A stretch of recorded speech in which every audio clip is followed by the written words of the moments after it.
And it looks like we're live. Woo! Okay, hey everybody, welcome back to the Hyrule Warriors Grindfest. Yeah. Thanks everybody for coming. With me, as always, is my lovely co-host Catherine. Hello.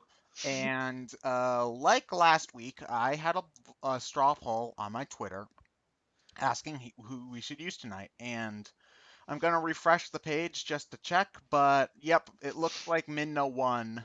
168 people voted, and Minna got 48 votes, which is the most. The runner-up, Girahim, had 36. So Oh wow. yeah, last time it was pretty close. This time not so much. So Was it close between who was it close it between was between Agatha? no, Agatha we did a couple weeks ago. It was Oh, between oh yeah, it was Phi last time. It was Fi and Girahim were like neck and neck for a while, but Yeah, then Minna pulled out at the end. So it looks like people want more. People like Twilight Princess more than Skyward Sword, it seems. So apparently. yeah. So hold on just one second, because I need to um I need to deal with wires being stupid at the moment, because yeah, it's annoying. It's just they're kind of all over the place. Actually, hold on just one second. Catherine, please stall. Okay. I played that game with the squids and the kids yesterday, and I was pleasantly surprised. I thought I would be like, I don't normally like online multiplayer games because I'm not very good. Especially at a game I had only played for like an hour. But it was fun. Oh, okay, you can stop stalling now. Okay, All cool. right, so or well, you can keep on talking about squids and kids because I've got to buy potions and stuff. Okay, cool. Yeah, but I showed her Splatoons and she seemed to enjoy it for the most part. Yeah. No, I did. I Also, didn't like that it took us so long to get Pinkling. Cat I really wanted to play as Pinkling. Catherine, Yeah. it doesn't Yeah. matter what color you are. But Pinkling! Catherine, Pinkling is best inkling. Catherine, it Yes. doesn't matter what color you are. It matters to me. Oh, what are you? What are you, Inklingist? Jeez. Okay, it sounds like the game audio is a little bit loud. I'm gonna turn it down a notch.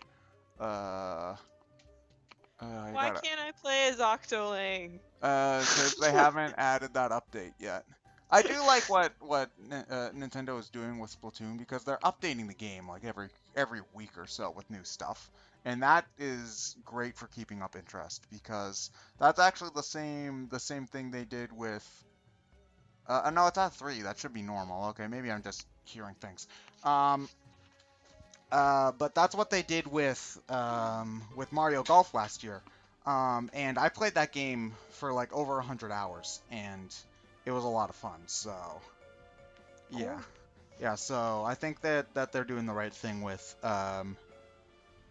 Splatoon doing the regular updates, because like they added the first new stage in less than a week. It's been less than a month since the game came out, and there's already like 5 extra stages. Wait, hold on. Uh, Port Mackerel, Bluefin Depot, There's 3 extra stages already. So Oh there and wow. they're going to be adding even more as the game goes along. So Hmm. yeah, I love it's a great game. If you have a Wii U and you don't have that game, what are you even doing? So yeah, Playing other games. what? Catherine, you aren't even playing anything on your Wii U right now. That's true. Okay, so oh man, it's been forever since I've played as Minna. Um, Okay, yeah, I remember. Midna's main thing is the darkness gauge right there, and you fill it up by either grabbing enemies or doing certain combos, and it basically powers up her attacks for a short period of time. It's not necessary, but it's certainly helpful. And if you've been watching the past few Grindfests, you'll notice that I'm doing damage an awful lot slower than with Fi or Agatha. That's because Minna is a darkness type character, and so her attacks don't have any elemental benefit on Ganondorf.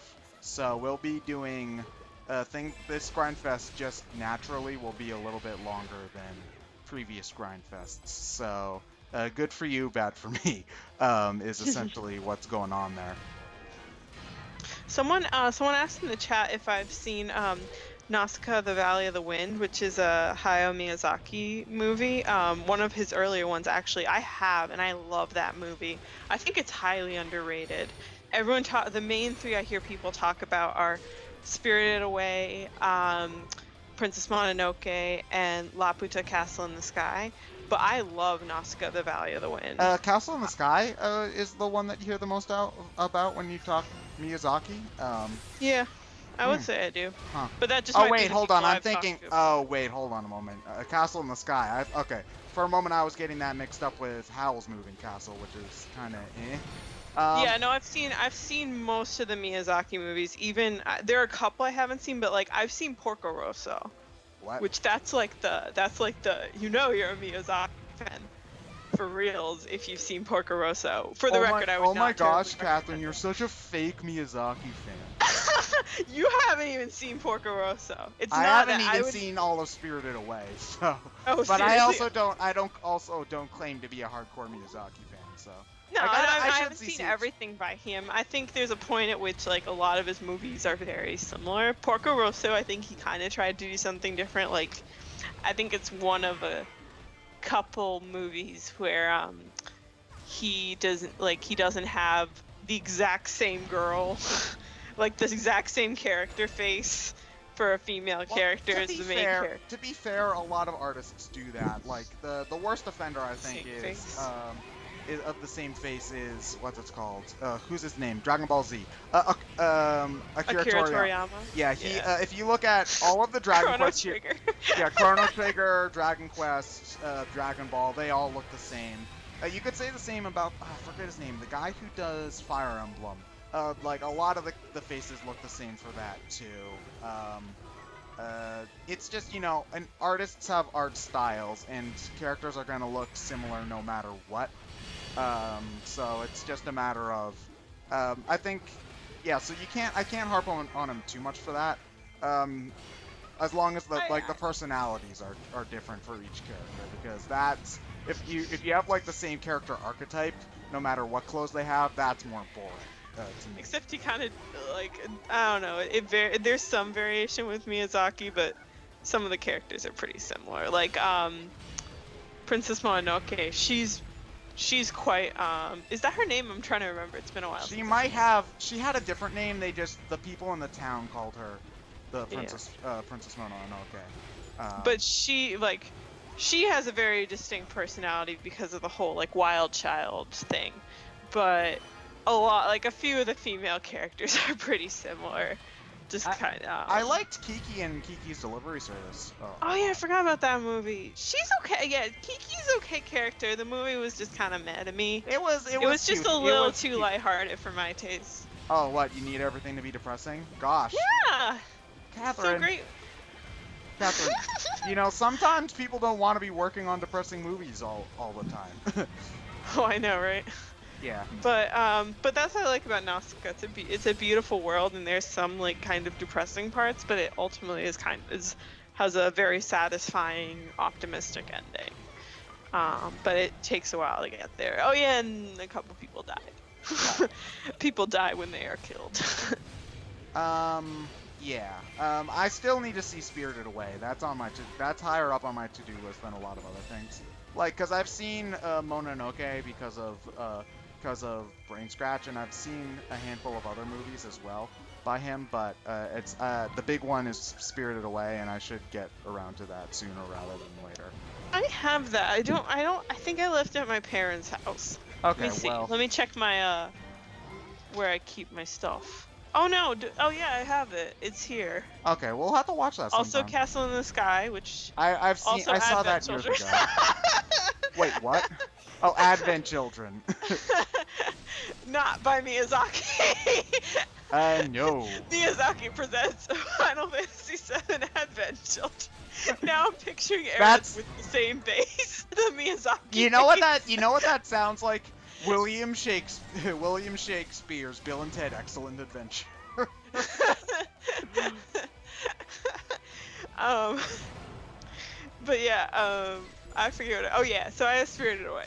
I wasn't sure if I left it at my Okay, parents' we'll house, have to but watch that sometime. for sure, it's good. I think like, it kind of has the Final Fantasy VII problem of it's very popular, so it's kind of probably a little overhyped, but well, it's I'm a not very good movie, and it I've was my first Miyazaki movie. Yeah, well, I've kind of given up on expecting things to be as good as people say that they are.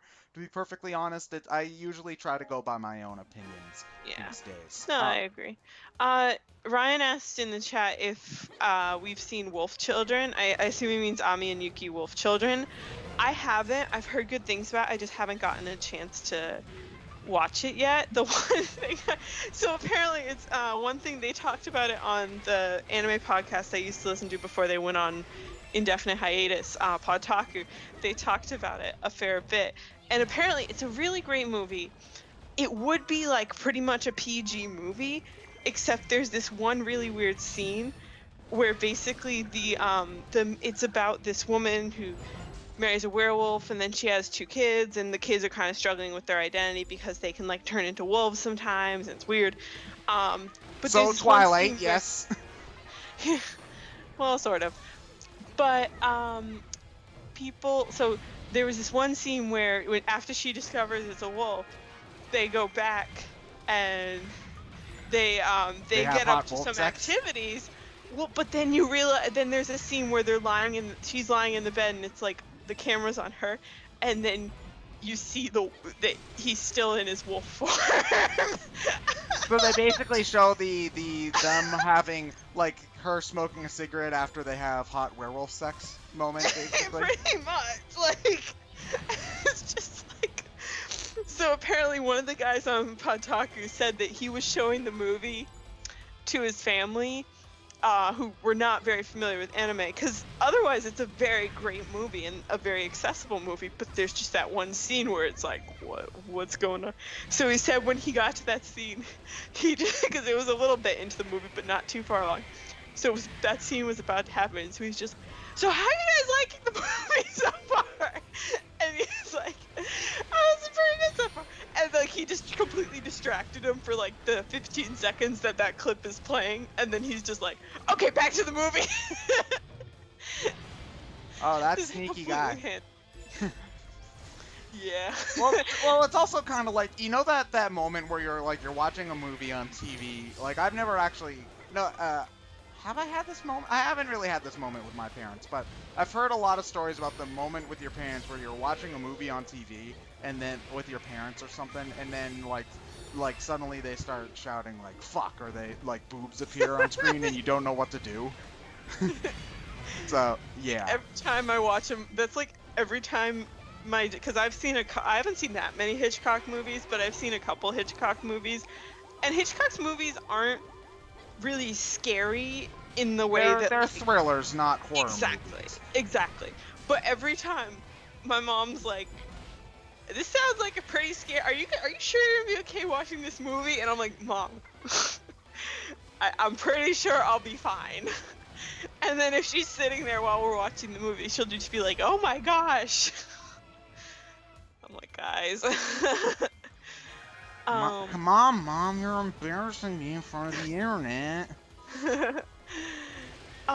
Someone asked if if you were hoping for like a codename Steam character to get in Smash, who would you want? Honestly, it would be Henry because he's essentially the main character for some reason. And to be honest, out of all the codename Steam characters, I really don't like Henry very much. Because his personality is pretty bland. I was about to say. Yeah. Two, he's voiced by Adam Baldwin, who is like the world's biggest asshole. And I just don't think he'd have a very interesting moveset. So I love codename Steam. I also think the problem is that Nintendo technically doesn't own any of those characters other than the Fox, because they're all based off of either historical legends or full characters or literary characters, so I don't think it'll happen, is basically the short version. Interesting. Although, I would like to have the Fox in the game, but I don't think that's very likely. Yeah. So, shit, I won the mission. If we're gonna go with new IP Nintendo characters, I'm just putting my hopes on the Inkling because Codename Steam really didn't hit it off too much, but Splatoon definitely did. So you know, I have that at least. And the person asked who I would like from Codename Steam. I haven't actually played. I played the demo of Codename Steam, and while I get why Ted likes it, the camera style, the fact that it was behind the shoulder, and I just kept I just kept getting the camera stuck on things, and I felt like I was getting blindsided. And sometimes I felt like, okay, maybe I should have looked for that guy, but a lot of the time I just felt like I did not I don't know how I was supposed to see that. I didn't like that. And the other thing I disliked was just I'm not a Western comic books person, and the style just was a little I just was not won over by the style, which I think was a big thing that a lot of people liked it. So it wasn't for me, but I'm not saying that I'm kind of, I appreciate that they tried something new, and I don't want them to be just because it was made by Intelligent Systems, right? Yeah. So I don't want them to just be churning out Fire Emblem games like the new Assassin's Creed. I'm glad they tried something new. It just didn't tickle my fancy. Yeah, So I they think could be people should making try Paper it. Mario instead. Yeah. But you're getting a new Paper Mario, sort Shut of. up. Shut up. I know. But I know you I didn't. think people should try the demo. I think people should The thing is, I don't think the demo is really that great at showing off the game because honestly, the game doesn't really pick up until like mission 4 or so when you have a full team of people and you can start customizing stuff. That's because like by the time I got to mission 5 or so, I was into it because I was messing with my whenever a team didn't work, I was messing with my loadout each time because up until the very end of the game, I didn't ever really have like a perfect party. And so I always felt like there was something about my team that I could fix and come better. And actually, the point when I did find what was I considered my best party, which for the record is Dorothy, Randolph, the Fox, and Scarecrow. After I found that party, actually, when I was trying to do post-game stuff, that's when the game started to get a little bit more boring because like I knew how to take care of every situation. So yeah, it's a great game. I recommend everybody try it out because a party that works for me might not necessarily work for you. But it is not for everyone. That is definitely true. I think it's actually cheap on Best Buy right now because I saw a tweet. It's like $25 on Best Buy. It's worth that. It's definitely worth that price. So give it a try, especially if you got a new 3DS. And I think if you're iffy on it, sorry. Oh well, it's just with the new 3DS, you can also fast forward through the enemy turns, which is I didn't mind it so much because you have to keep an eye on the enemies to know where they're gonna attack you from. But people complained about how long it took for the enemies to go through their turns. It's faster now, so yeah. I mean, you can do that you don't need a new 3DS to do that. I think fast. the new 3DS can make it go up to 3 times. The normal 3DS, you can only increase to 2 times as fast. But it still helped, because the problem is, I agree, it's nice to see where they're going, but half the time they're taking time to move people, and you can't even see who's moving. Yeah. It's necessary for them to do that programming-wise, I guess, but just made it go pretty slow. But I think, I get what you're saying about, some of the aspects of it aren't fully shown in a demo because you really can't. I still think trying the demo will give you an idea if the things for me personally, trying the demo was no, I'm not as interested in this. So I think it's worth trying the demo before you make a purchase. I mean, it's there for you to try it. Remind me to get you to get into extra credits because they actually had a very interesting episode. Basically, extra credits, for those who don't know about them, they're basically a team of people who make discussions, 5-minute videos covering problems with game design and stuff. They did an episode on demos actually, and they actually found that having a pre-release demo actually tends to reduce sales rather than increase them. Because more people, the people who are going to buy the game anyway don't even need a demo. They're interested in the game flat out. They're going to buy it no matter what. And there are going to be less people who will play the demo and be like, oh, this looks cool, I'm going to buy the full version, than there are people who are like, oh, that was a demo and I'm never going to play it again. is basically the thing. Like, do you understand what I'm getting at? What I'm Yeah, I saying? understand what you're getting at. I'm surprised. I think it also might be.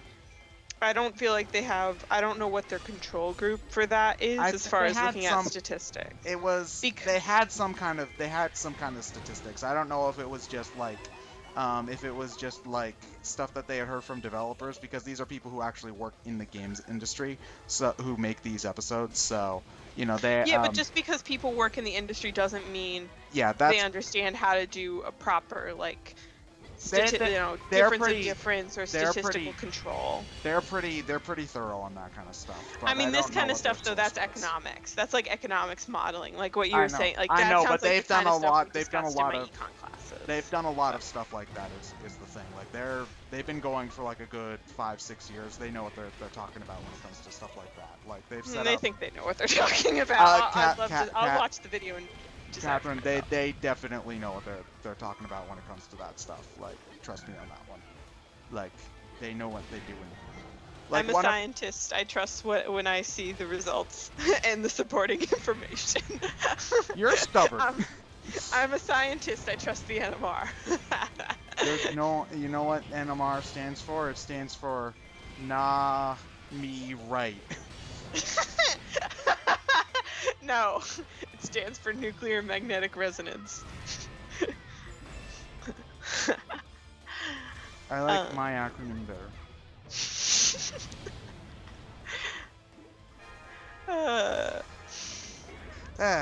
Anyway, what was our discussion on again? I don't know. We were talking about how. Oh yeah, Codename I didn't Steam. like that game you liked. You should play Codename Steam.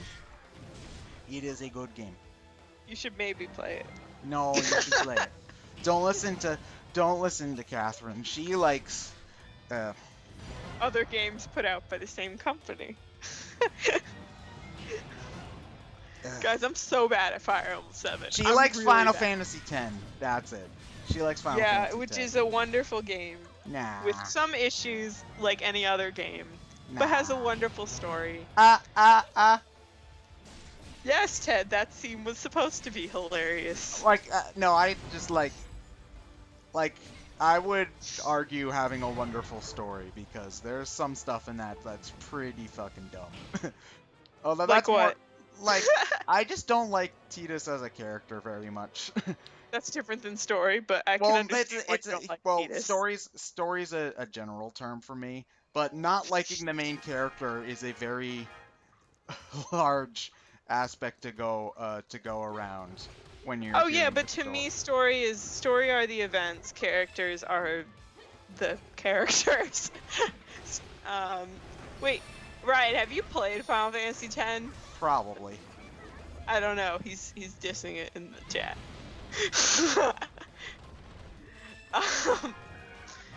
But yeah. Now, story-wise, I think 10-2 is a piece of garbage. The battle system's fantastic, but that is the reason why, if like when I was straw polling games to play, I was considering one of the options I put was 10-2, but not 10, because I like 10's story, and I don't want to be commentating with this guy. I don't want to be talking about it with this guy. Just laughing over it. But okay, Ryan has played 10. Okay, yeah. Then I respect your opinion. No, you don't. You disagree with him. I can disagree and still respect his opinion. I don't respect the opinion of someone who hasn't played something and is judging it in a very broad way from the outside. Are you pointing at me, Missy? No, I'm speaking in general. I guess I am pointing at you by extension, but I am just speaking in general that I do not approve of just across the board saying I think this game is awful without playing it, unless you precede it like I can say I haven't played Sonic 06, but I think the gameplay and story look atrocious. Oh yeah. You see, this is why I want you to play the Paper Mario games, because in Paper Mario, the third chapter is a nerd-themed chapter, and in the final level of that chapter, You go to the guy, his name is Francis. You go to his giant nerd fort, and you can read his diary. And one of the diary entries is talking about how he has no friends. And then there's a line that says, "I'm gonna go online and go to my online forums and complain about games I haven't played." When was this? Wait, is this Super Paper Mario? Super Paper Mario came out in 2007. Okay, wow, they were pretty ahead of the time. Well, actually, not really, because this kind of stuff had been going on since since the internet was born. Really, it's just more visible now. Yeah. But yeah, Super Paper Mario, when I say that I want a Paper Mario game like Thousand Year Door, that's not that Super Paper Mario was bad in any way. Like it had problems for sure.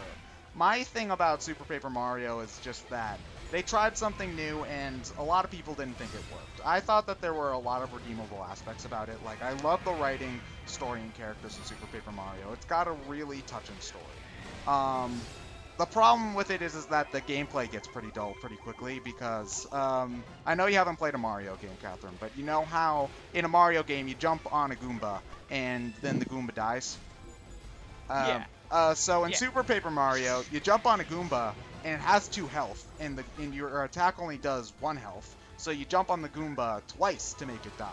And, okay, you think that's not so bad, but then when you get to the end of the game where, you've got enemies that take like 5, 6, 7 jumps on their head to kill, and the combat never really gets much more complex than just jumping on them or like using Bowser's Fire Breath or something. So it's just, the combat was not very interesting. And the environmental puzzles, while I appreciate that they were in like the 3D switching thing, I appreciated what they were trying to do with it, but they just never did anything more never did anything more interesting than the base concept of, oh, look at this thing in 2D that you can walk behind in 3D. Oh, so fancy. So yeah, so like it was a nice idea. I'm glad that they tried something different, but it didn't work. My thing now is that, okay, when you try something different and it doesn't work, you should usually go back to what works instead of just throwing out random ideas over and over again, That's more my thing. So we don't need, like, stickers, and we don't need to put them in Mario and Luigi. Let's just go back to the Thousand Year Door formula, please. That's the one that works, and it should be the one you try when you're making a new game. Because that's the one that literally almost everybody wants. Like, I can't think of a Paper Mario fan who doesn't want the series to go back to the RPG style. Like, not a one. So, and I know that eventually we're going to get one person who says, I want them to keep on trying something different, but yeah, whatever, dude. You can think that way if you want. But yeah. So, I really do need to get you to play Paper Mario one of these days. Because I think if there were any one Mario game that you would actually try to care about, it would be that one. Also, why didn't you play Mario Baseball with me? I was not interested. Mario bores me, and sports games bore me. Well, it's fun. You should. I didn't just fall asleep. But it's fun. You can hit the ball with the bat and run around and stuff. That's basically describing real world baseball. Oh, but it's got Mario in it, so it's more interesting. Now, do you approve of the stupid pun for the paper jam? I'm completely apathetic to that game, so that is just my reaction. As somebody, but it's got a stupid pun for the name. Yeah, so plenty of games have stupid puns for their names. Doesn't mean That's true. Doesn't mean I'm interested in them. It's just like, I know a lot of people are confused as to why I'm not interested in Paper Jam, because apparently it was like the only good thing Nintendo had at that conference, guys. Jeez. But it's just, I've never really cared much for Mario and Luigi. I know I went into this in more depth in our 3 video, but Mario and Luigi, I know I might have had a bad intro experience by playing Partners in Time first, but it's just when I've tried to play Superstar Saga, which is the one people like the best generally, like I've picked up and put that game down like literally like 4 or 5 times, and I couldn't get into it. So, it's, and just because there are RPGs with Mario in them, they're basically the same thing. They're different. That's like saying Mario and Sonic are the same thing because they're 2D platformers where you run from left to right and jump on things. The details are very different, so it's just, yeah, as someone who likes Paper Mario and doesn't really care about Mario and Luigi very much, it's kind of like a punch to the dick a little bit, so Yeah, I think I understand what you mean. yeah. Although as somebody who doesn't... asked... Oh, go on. Sorry. I was gonna Someone asked why you want Slippy in Smash. Who? Oh, Slippy? Slippy? Oh, because it'd be funny! Like, come on. When it comes... Sakurai has a putting silly characters into Smash that he wanted just for a laugh, and I think Slippy would be a really funny one, just because he'd be a Star Fox character that doesn't play like Fox, just based on principle. And I think that would be hilarious. Like, Slippy's the mechanic of the group, which you don't really see an awful lot of in gameplay because, you know, it's a game about flying in the ships. Like, you know, Slippy's job is usually over by the time the fights start. You could really see his moveset, like, shine in Smash, actually. Like, you could see him do all sorts of stuff, like, with him making crap, like, right out of the blue. And I actually think he'd be a lot of fun to play. So, yeah, if we're going to add another Star Fox character into Smash, I think it should be Slippy. And it's actually not completely unlikely because Slippy's kind of like Tingle in Japan, whereas he's really popular there, inexplicably. Really? Yeah, Slippy's actually pretty popular in Japan, even though people generally don't like him in the rest of the world. It's kind of strange, actually. So That's funny. I didn't know that. yeah, Slippy, Miyamoto, if you watched the Star Fox Zero video, like Treehouse video, Miyamoto said Slippy was his favorite Star Fox character. I didn't catch that part. Yeah. Wait, was this like the Treehouse stream? The part where Miyamoto was at the shrine and like going through the arches? Oh no, it's in the Treehouse, the Treehouse stream. Oh, okay. The developers, I didn't catch a ton of that. Yeah, they have it all up on YouTube if you want to watch it again. They're all like good 30-minute chunks, so they're good background noise videos. One of the Treehouse staff members asked Miyamoto, because they had him on the stage for the first Star Fox segment, and they basically asked Miyamoto who his favorite Star Fox character was, and he said Slippy. So, yeah. So yeah, I'd like Slippy. I think it'd be funny, and I also think it'd be, you know, I just think it'd be fun. Yeah. Sweet. So, any other questions from the chat lately, Catherine? No, people are just asking Ryan to answer deathmatch battles. Which Ryan always puts against your favor. Oh, wait. Wait, hold on. What? Who would win? Ted? Oh, he was saying, like, someone was like, who would win? Ted or a toaster? Toaster. Damn it, Ryan.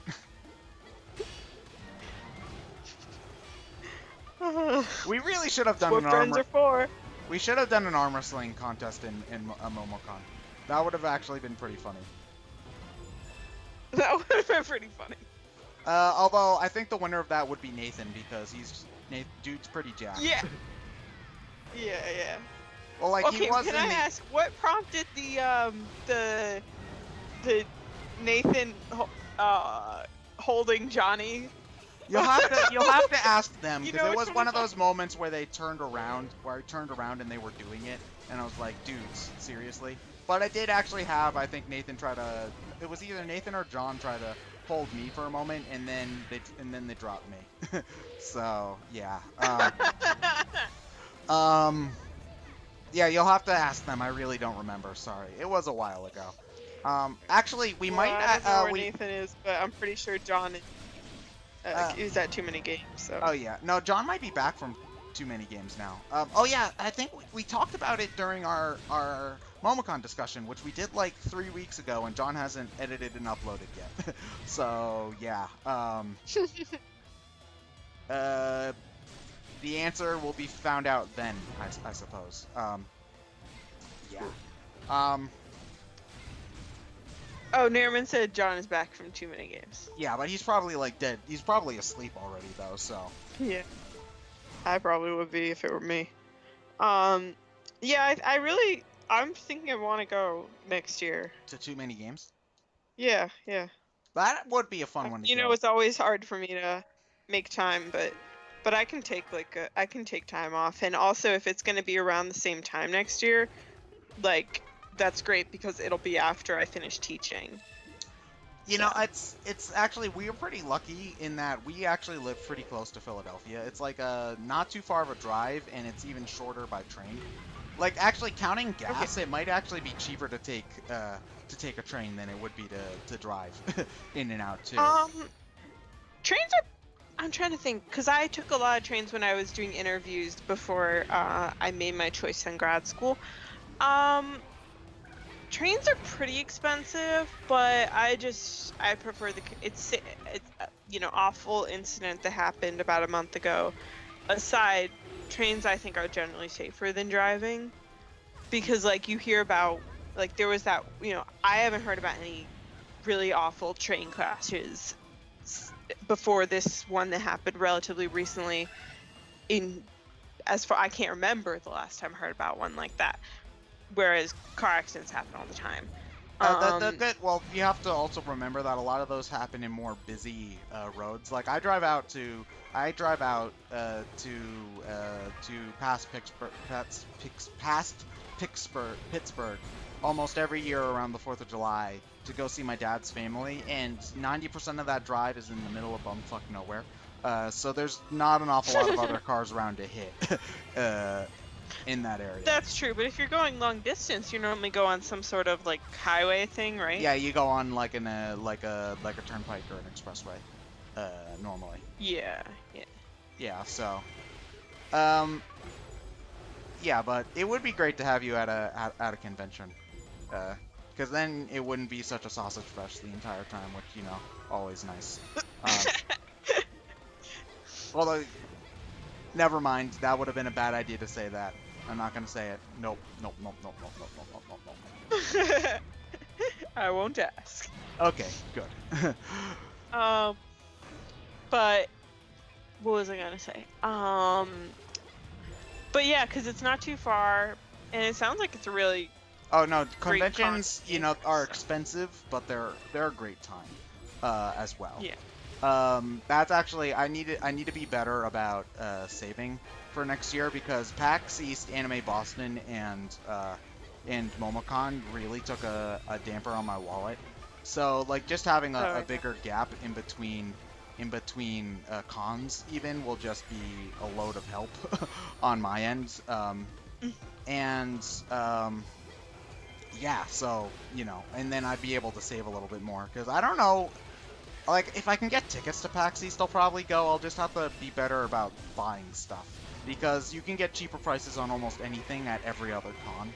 Especially when it comes to games, because apparently games at Too Many Games are pretty cheap as well. So, that's good.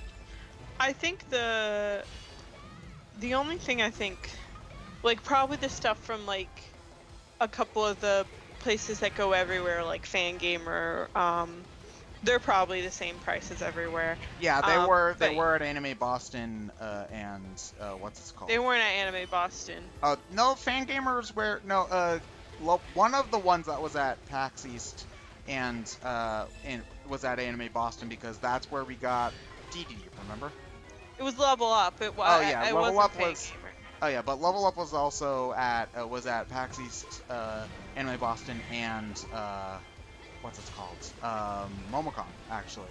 So they're everywhere. They get around. Yeah, they get around.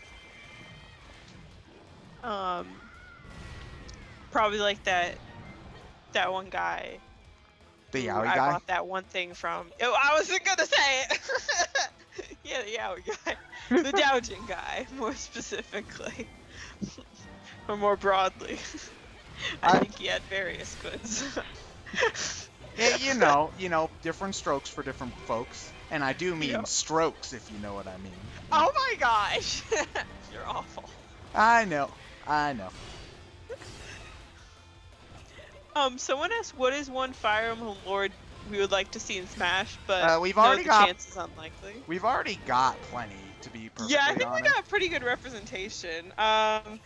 I would have liked Hector on. I mean, his game is like way too old, Yeah, Hector's a but little I bit would have liked irrelevant now. Oh, I know that he's irrelevant, but just as far as like he has an axe. Yeah, that Hector would, and Hector is just a general boss, but it's just, Oh yeah. his chances, him and if not Ephraim, Sigurd's the one with the lance. Yeah. Those Yeah. are the two that, That's the first gen guy from Fire Emblem 4, I think. yeah, those are the ones that people seem to want the most, I think, but I don't think that's gonna happen because we've already got Roy, Marth, Ike, Lucina, Robin. So, that's, you know what, to be honest, Fire Emblem, it's gotten more popular, but it's still a pretty niche series. 5 for a series that niche is plenty, to be perfectly honest, especially when franchises that are arguably more popular have fewer characters, like, say, Kirby. Kirby only has 3, and Kirby, I wouldn't even say arguably, I think Kirby just is a more popular franchise than Fire Emblem. So I think we'd be more likely to see, like, Bandana Waddle Dee than we are to see another Fire Emblem character. Yeah, I think the difference is just Kirby is less about combat and has fewer recognizable characters, whereas Yeah. Fire Emblem is all like a lot of it is about the characters. Yeah, but I think But I get what you're saying. I would like Bandana Waddle Dee in Smash though. That would be a cool character.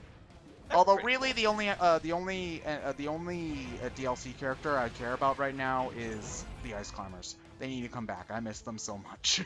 Like with them back, basically everybody important from Smash Brothers, well, except for Snake, them and Snake, I guess too. Like I don't care about Snake, but he was the first third-party character, so he really should be in the game, I think. So Oh, he was before Sonic? yeah, Okay. he was Snake. The first, if you go back and watch the first Brawl trailer, it's it shows off like Wario, Meta Knight, Zero Suit Samus, and then it cuts and shows like Super Smash Brothers Brawl, and then they cut to black. You think the trailer's over, and then you hear the blue blue blue, and there's a codec conversation between Snake and the Colonel, and then it ends with Snake coming out of a box onto Battlefield, and then and then he goes like it's showtime, and then it goes bam bam bam bam beep, beep, beep. So yeah. Oh, did you not know about Sonic? Sonic was essentially a last-minute addition to Brawl. Like they literally were about to finish the game, and then they added in Sonic because of the fan demand, and it caused the game. It caused the game to be delayed by like a good 6 months.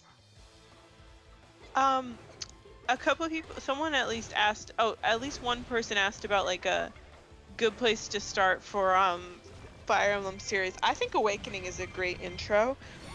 It like the other one I would say Fire Emblem 7 is, I would say I'm playing it now and it's harder than Awakening, I think, because you can't grind between story chapters. You just like, I hope you didn't screw up. I hope you didn't didn't realize that you just were you gave all the XP to the XP sponge, and oh, now your characters suck. Too bad. Oh, you didn't realize that and there are a few trade-offs in Fire Emblem 7 where it's like you get character A or you get character B. You cannot get both. It just depends on what version of the level you get, and that depends. Although that's on not grind. something you're ever gonna be able to figure out unless you play the game more than once, though. Yeah, or you look it up, because that's what I did. Because I was like, oh, I get Wallace back. I didn't look up plot spoilers. I just looked up, oh, I get Wallace back in this chapter, and it was like, oh, well, you can either get Wallace, who sucks, or you can get Geitz, who is slightly less sucky and comes with some good weapons. I was like, all right, I'll go with him. Is he another general character? No, he's not. What is he? He is a hero. Oh, okay. I think. Well, you can make Wallace a hero or warrior. I forget. I don't use him. But apparently he's better than Barter and Dorcas, who are the boarding court of the game. So. Apparently, also, if you play on hard mode or if you've beaten the game already and play again on normal mode, you can not promote Wallace at level 10. It's not if you've had it has to be, you have to play on hard mode. I know because the cart I have for Fire Emblem 7 is used. And once you've beaten Lynn's mode, you can play Lynn's mode on hard mode. I didn't. I played it on normal mode because I'm just did not feel like going through it on hard mode, and they make you promote Wallace. It's only if you play Lynn's mode on hard mode, and then you can not promote Wallace, and then you can play Eliwood or Hector mode normal, and then you can recruit non-pre-promoted Wallace or non-forced promotion Wallace. So you can play Lynn's story first and go into Hector's. You don't just have to select Hector's and then. I'm pretty sure. I forget if you need to play Eliwood's to unlock Hector. Again, this was already. I have a used part no, where you definitely need to beat Eliwood's story in order to unlock Hector's story.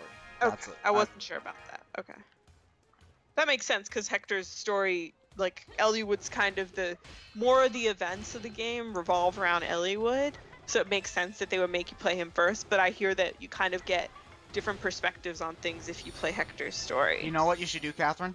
You should play Hector Hard Mode. No, Hector Hard Mode sounds brutal. Hector Hard Mode it is like notoriously brutal. People just abbreviate it on forums where they're like HHM. Hector Hard Mode. You should do it. It's just like so bad. No, I'm not good enough at this. It's like, I mean, that is one of those modes where I think if you get a crappy level up where you like up one stat, you should reset. Because that level up was like, you mentioned people do that on Lunatic, right? Where they like maybe.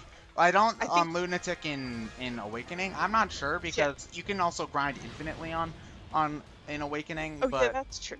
But you know, it might actually be faster to say, and oh yeah, money too. But no, actually you can't because money is Remember, we can grind infinitely on normal mode because you get bullion from each fight, and the bullion's worth enough to buy reeking boxes. Yeah, but you also get random battles over time as well. It's just it would take forever, I think. Yeah. I guess to be honest, I play on normal classic. That's the mode I think I have the most fun with in Fire Emblem Awakening. And that's the mode I recommend people try because I think if you're playing, I think you should give classic a try. If you assume that you aren't going to be able to beat it and try casual mode, I think you're just missing out on a lot of the challenge that the game offers. Well, it completely disintegrates the strategy element of Fire Emblem because the strategy of Fire Emblem is that you don't have pawns to make sacrifices for you. And if you play on casual mode, even if you're like, oh well, I'm not gonna let anybody die, it's still kind of defeating the unique purpose of this game. It's like if you want to play a game without having to worry about every individual unit, then I recommend Advance Wars because it's basically just Fire Emblem but without permadeath. Like it's literally it's literally just Fire Emblem with tanks. It's almost the exact same. Like the UI is almost identical. The sprites look eerily similar. It's almost the same exact game. So, yeah. What was I gonna say?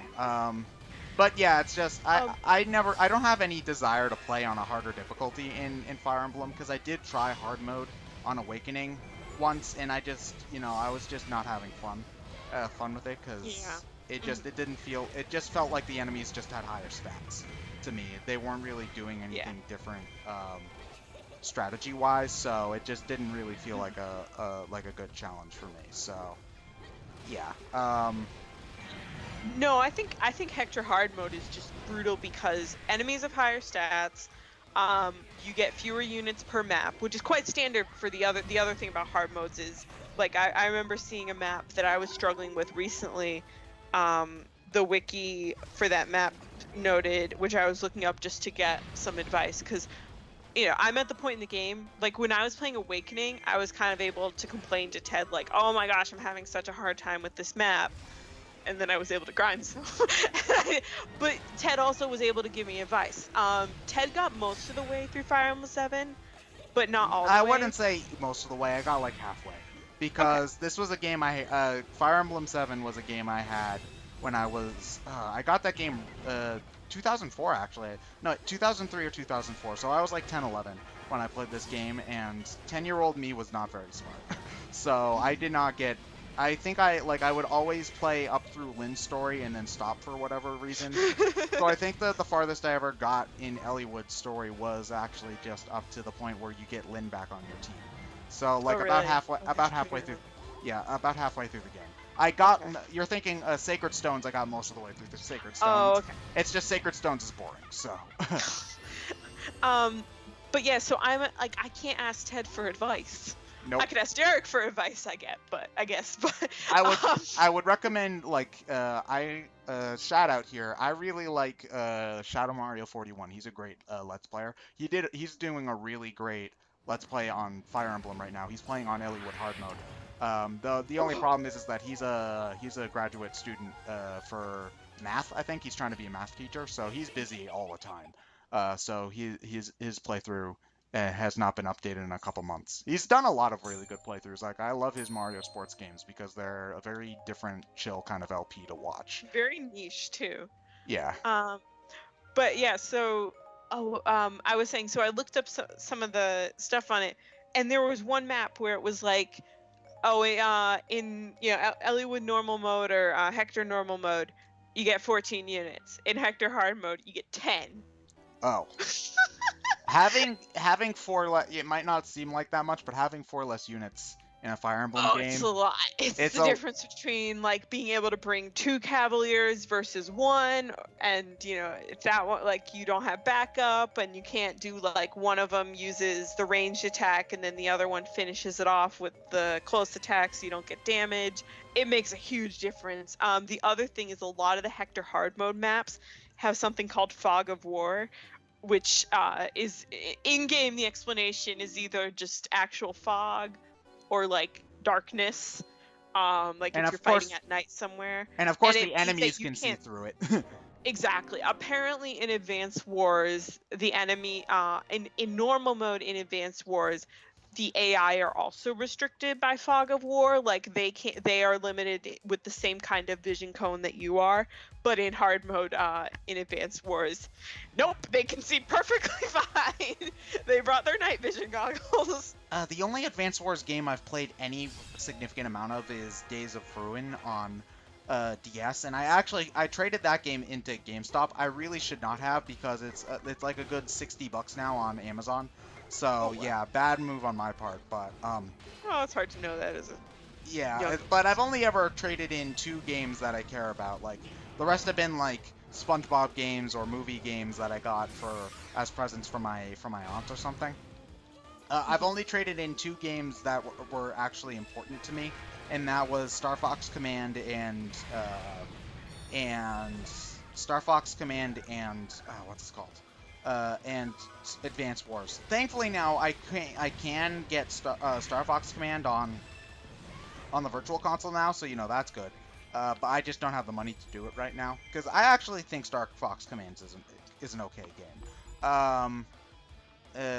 But Days of Advanced Wars, I don't know if or when that game. Actually, you know what they should do? They should put Shadow Dragon and translate. They should translate the remake of Fire Emblem 12 on the. You mean Fire Emblem 3? Yes, the remake of Fire Emblem 3, which is called Fire Emblem 12, even though it's a remake, because the series has stupid naming conventions. I thought so too, and I just got used to it. Well, no, you deal with it, but it's still dumb. It's like New Mystery. The title is like New Mystery of the Emblem something something something. It's got a really long subtitle in Japanese. Yeah, but actually, I'm gonna look it up because it's funny and all.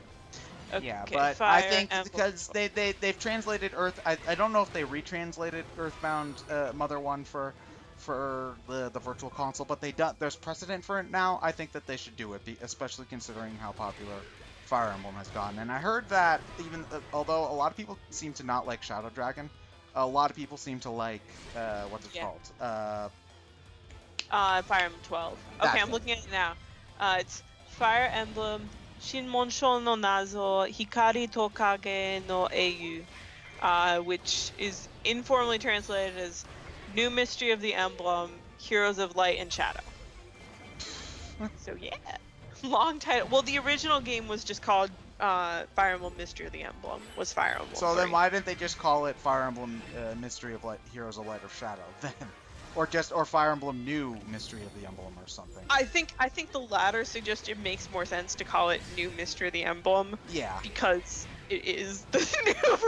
That's exactly what it says on the tin. New Super Fire Emblem Brothers. Oh gosh, no. Well, apparently you can run around as Marth in Mario Maker. Super Mario Maker. Oh yeah, you can. Oh, and another cool thing that I think you'll appreciate. In Mario Maker, you can, using the amiibo allows you to put like Marth or Luigi or Link into the game automatically. But if you do, you can do something in the game to unlock those for use, even if you don't have the amiibo. Which I think is a good. But apparently it's a really hard challenge. So, like, it's like the 100 Mario challenge. I think is what it's called, and I think it's, from what I've heard, it's like, I think from what I'm guessing at this point, but the game comes with like 100 levels built into the cart or the disc or the download or whatever, which is actually a lot considering that like most 2D Mario games have like 70 levels, so it's actually like a full game.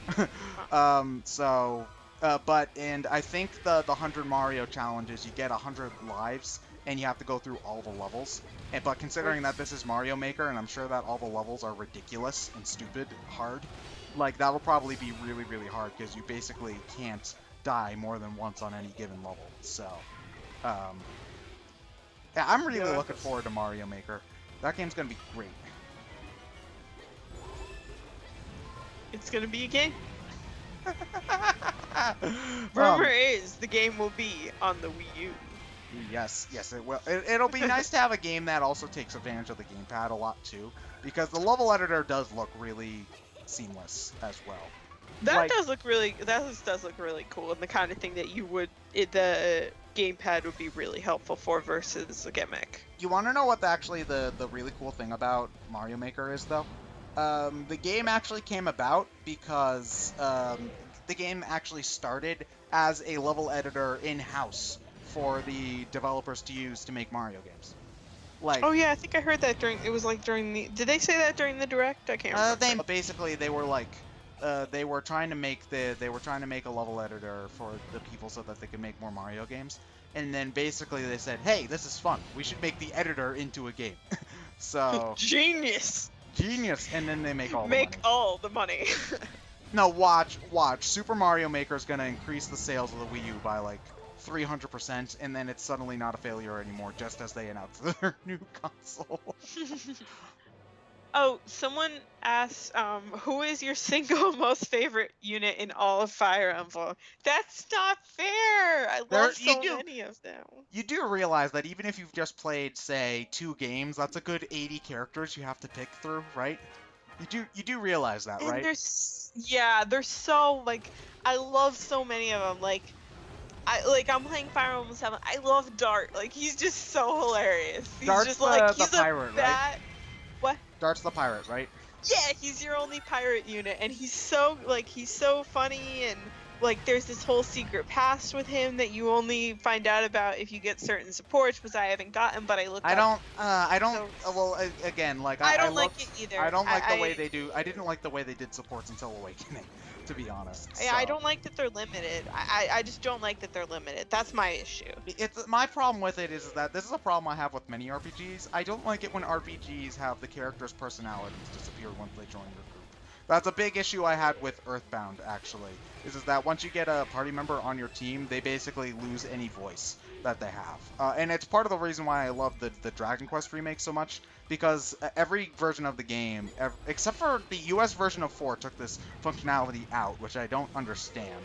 But basically, every game, you can press the B button, and the party members will react to almost everything in the game. Like, they will react. Every party member has a line of dialogue for not only every area in the map, depending on what events are going on, but they also have a line of dialogue for reaction to every single line of NPC dialogue in the game. It's an absolutely ridiculous amount of character development. So their personalities don't disappear as soon as they join the team, which is I love that in video games. That's really great. I think we're both playing through Final Fantasy IX now, and that's something I think the Final Fantasy games, especially 7, 8, and 9, did really well. I don't know as much about 8, but definitely 7 and 9. Like each of the characters you have in your party, they react to certain things differently. And like in 7, you choose 2 people to have in your party, and they will each react very individually to certain events depending on who's in there along with Cloud. Sid'll always cuss. That'll go back even to Final Fantasy IV, where whenever a scene happens... Well, Final Fantasy IV also had the benefit of your party at any given moment is set, because, like, for this dungeon, you've got Tilla on your team, and so on and so forth, so it was set so that they could write the dialogue this way, but, you know, you always had as long as the characters were in your party, and characters would shuffle in and out of your party throughout the entire game, you'd get their... That's basically how for everyone's just shuffling around. Yeah, the entire time. Well, I really need to get you to play Final Fantasy IV. That game's amazing. Yeah, that's actually something I liked over 6, because by the time you got to the world of Ruin, like, the game couldn't assume that you had any character on your team, because, you know, like, you can get anybody in any order, so the dialogue became very generic because of that. You know, you had each character's individual side quest, and then, you know, they might as well be mute until the ending. And it's just... It was like, it's something you definitely have Celes, and then you get Terra. And I think you have to get, like... No, I don't think you need to get Terra, actually. I think you just need, like... You can... I think... I forget who the combination of 4 is, but you definitely get 4 characters, and you can go through the final area with just those 4 characters. Like, you can leave everybody else behind if you want to. Wait, who are the 4 characters? It's Celes, I think, sure maybe Edgar. Maybe Edgar? You need Edgar. I know you need Edgar. I remember that from when you guys did 6. Celes, because there's that whole thing where Edgar is Gerard. Totally not Edgar, guys. Best disguise. Maybe Sabin? Can someone in the chat tell us? I can't remember who it is. Oh, this is gonna bother me. But yeah, there's... Gogo is the most random character. Like, what is his deal? He's a generally nice guy. He's kind of dumb, and he fights for world peace. That's basically it. He also eats a lot. He's the prototypical shonen character. I didn't even know he had this much back. Gogo? Gogo isn't. Gogo is definitely not a required character. No, I'm too. Saying Gogo. I thought you said Goku. No, I was talking about Gogo, the man woman. Oh no, Gogo's just kind of there. There are like theories that he's like Gestalt or something, but yeah, Gogo's just. I thought you said I seriously thought you said Goku. Oh, sorry. I probably mumbled. Okay, someone said you need Edgar. You do need Terra. You do need Terra? You don't need Gogo. Duh. Okay. I was joking about Gogo, guys. I haven't played 6, but I do know that Gogo is not required. Wait, I thought you could go through the final area without Terra, because you get... No! She's like the main character. She's like in the logo. You're gonna need her. Isn't the Magitech armor in the logo of the game? Yeah. Who do you think's sitting in it? Vix and Wedge. It's Vix and Wedge.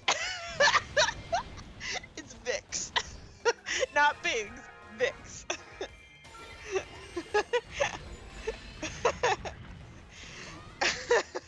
I'm just picturing that. Like, what is going on with this logo? Suddenly Vix. Oh, man. No, this isn't to bash Final Fantasy VI or anything. It's a great game. The battle system's the battle system's basically just Final Fantasy IV with a lot more customization, which I think is more just my thing. In a JRPG like that, or at least in Final Fantasy, at the very least, which is, you know, not to say this isn't anything bad. It's a pretty standard JRPG, and that's not to say anything bad about the game. It's like saying Mario's a very standard platformer. That's not a bad thing at all. It's just kind of how it is. With Final Fantasy, I prefer not to think too much about... I prefer the games where you don't have to think too much about your customization as much. I just prefer to play the game and then go, which is why I'm liking Final Fantasy IX because there is customization in like the abilities you can equip with the equipment, but Yeah. each character's role is pretty laid out. And that's not to say I hate games that give you choice, because I loved Bravely Default. In that game, you could basically set up each character however the hell you wanted. But it's just, if I'm playing Final Fantasy, I don't really want to do anything too complex with my JRPG right now. Yeah. No, I understand that. And I think that is like, I think because I haven't played 6 yet, but it sounds like the Magicite system from Final Fantasy VI.